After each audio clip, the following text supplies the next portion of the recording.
प्यारे बच्चों, कक्षा 7वीं के भाषा विषय में व्याकरण का एक नया प्रकरण आज हम ले रहे हैं। इस प्रकरण का नाम है तद्धित। एकदम नया शब्द आपके सामने आ रहा है, इसलिए पहले हम इसके बारे में कुछ जानकारी करा दें आपको, फिर प्रकरण पर आते हैं।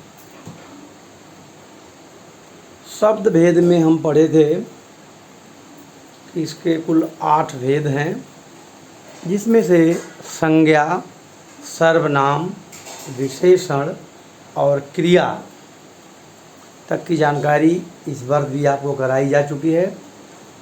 आगे के और जो 4 भेद हैं समय समय पर व्याकरण के अंतर्गत उसे हम लेते रहेंगे।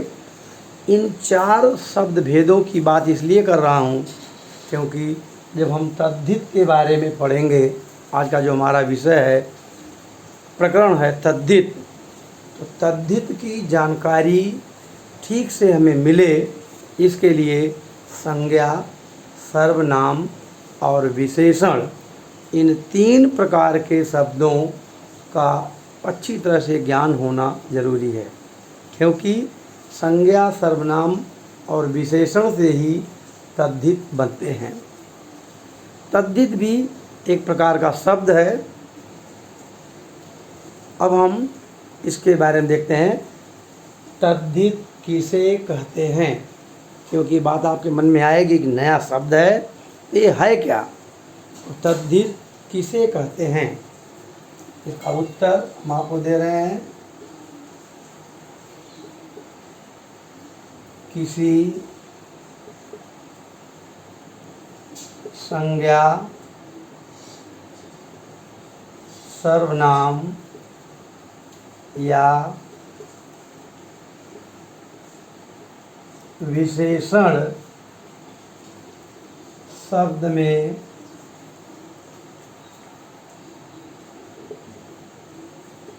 कोई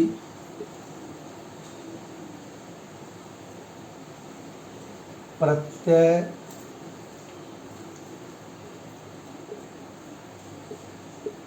लगाने से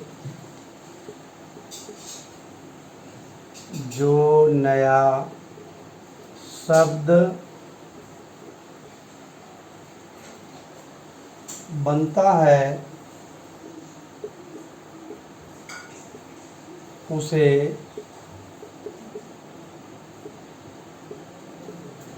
तद्धित कहते हैं।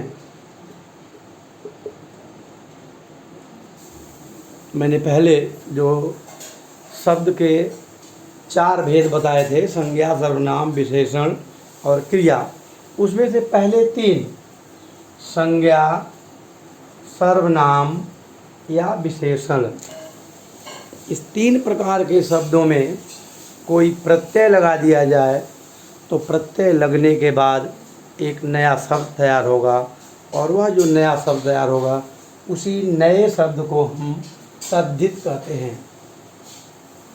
किसी संज्ञा, सर्वनाम या विशेषण शब्दों के बाद कोई प्रत्यय लगाकर नया शब्द बनता है, तो उस बनने वाले नए शब्द को ही हम तद्धित कहते हैं।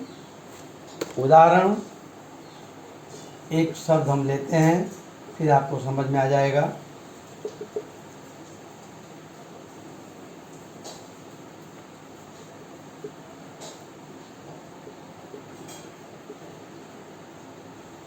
लकड़ी। लकड़ी आप देखे भी हैं और जानते भी हैं, एक शब्द है और यह संज्ञा है, क्योंकि एक वस्तु या एक पदार्थ का नाम है। इस लकड़ी शब्द के आगे हमने एक प्रत्यय लगाया, हारा, इससे नया शब्द बन गया लकड़हारा। कहानियों में आप लकड़हारा शब्द सुने होंगे। लकड़हारा का अर्थ होता है लकड़ी बेचकर अपनी जीविका चलाने वाला व्यक्ति। जो व्यक्ति लकड़ियों का व्यापार करता है, लकड़ियाँ बेचता है और उससे अपने घर की जीविका चलाता, अपना पूरा खर्च चलाता है, उसे हम लकड़हारा कहते हैं। आपको लगता है कि लकड़हारा एक शब्द है? जी हाँ, शब्द है, पर यह मूल शब्द नहीं है। लकड़हारा शब्द बनाया हुआ शब्द है, मूल शब्द है लकड़ी, जो लकड़ी से आप परिचित हैं, और हारा एक प्रत्यय है। लकड़ी शब्द में जो संज्ञा है, इस संज्ञा में हमने एक हारा प्रत्यय लगा दिया और नया शब्द बन गया लकड़हारा। परिभाषा हमने देखा था, संज्ञा सर्वनाम या विशेषण शब्द में प्रत्यय लगाने से जो नया शब्द बनता है उसे तद्धित कहते हैं। तो ये लकड़ी शब्द आपका संज्ञा है, हारा एक प्रत्यय है, दोनों को हमने मिलाया, शब्द बन गया लकड़हारा। अब इसको आप कह सकते हैं लकड़ी एक संज्ञा शब्द है, इसमें हम एक प्रत्यय लगा रहे हैं और जो नया शब्द बन गया लकड़हारा, यह हो गया तद्धित।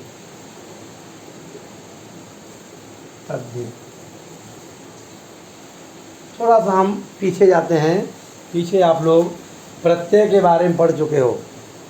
उपसर्ग और प्रत्यय दोनों एक ही घटक में हमने आपको बताया था। किसी शब्द के पहले जो शब्दांश जोड़ा जाता है वह उपसर्ग होता है, और किसी शब्द के बाद में जो शब्दांश जोड़ा जाता है उसे प्रत्यय कहते हैं। शब्द यहाँ आपका है लकड़ी, और लकड़ी के बाद में हमने जोड़ा है हारा, इसलिए यह प्रत्यय है और नया शब्द बन गया लकड़हारा, तो ये तद्धित हो गया। फिर से एक बार परिभाषा को देखते हैं। किसी संज्ञा, सर्वनाम या विशेषण शब्द में जब कोई प्रत्यय जोड़ते हैं तो उसके बाद नया शब्द बनता है और वह नया शब्द तद्धित होता है। एक उदाहरण हमने आपके सामने रखा, अभी एक उदाहरण और रखते हैं। जैसे लकड़हारा शब्द बना है, वैसे एक शब्द और हम लेते हैं,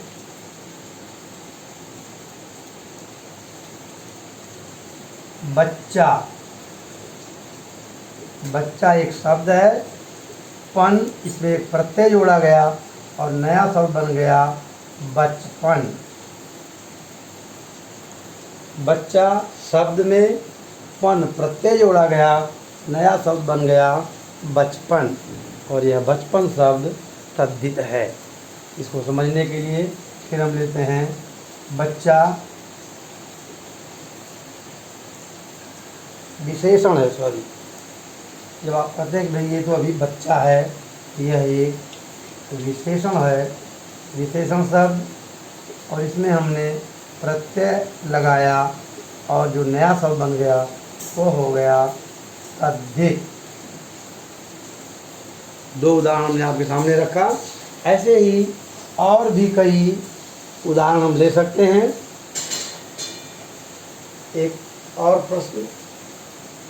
और उदाहरण के द्वारा हम इसको समझने का प्रयास करेंगे।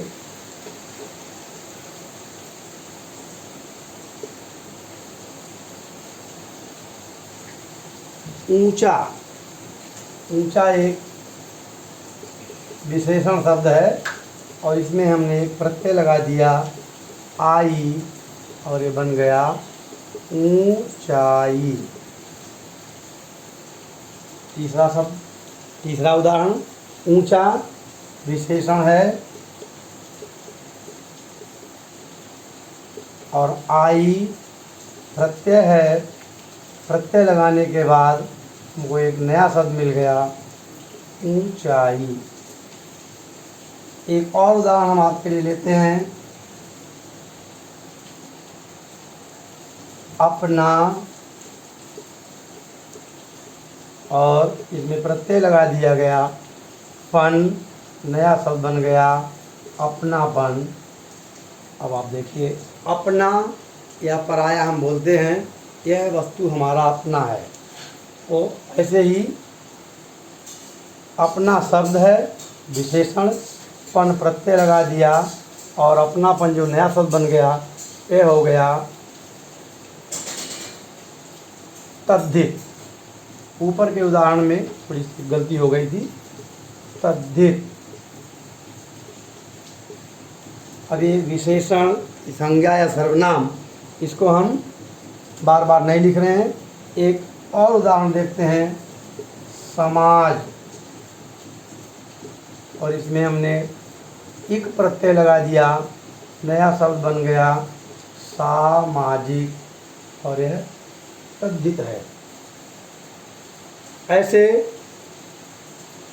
एक और प्रश्न लेते हैं, अपना, जो पहले हमने ऊपर रखा है, लेकिन इसमें प्रत्यय दूसरा लगाएंगे तो नया शब्द बन गया अपनत्व। अपना सर्वनाम शब्द है, तो प्रत्यय है, और अपना शब्द में जब हमने प्रत्यय लगाया तो नया शब्द बन गया अपनत्व, ये भी तद्धित है। एक और शब्द लेते हैं,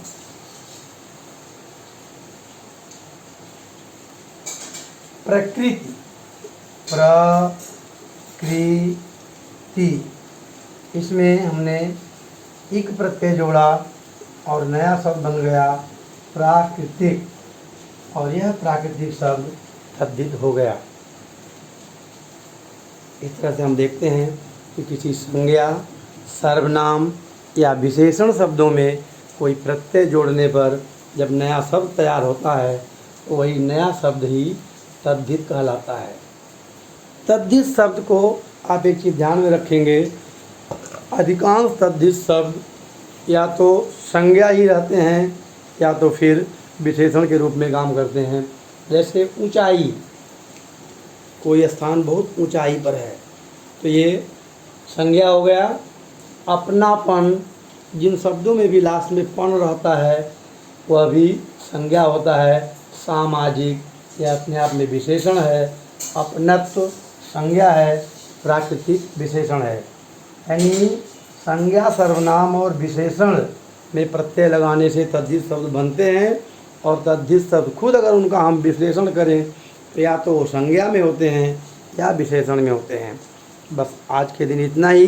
तद्धित शब्दों को आप देख लेंगे, और चित्र बोलते हैं पाठ का जो अंतिम हिस्सा है उसमें स्वाध्याय में तद्धित के बारे में आपको जानकारी दी गई है, उसके स्वाध्याय को भी देखेंगे। और आज का ये जो वीडियो हम बना के दे रहे हैं आपके लिए, इस वीडियो को भी ध्यान से सुनना है और तद्धित के बारे में जानकारी प्राप्त करना है। इसी के साथ धन्यवाद।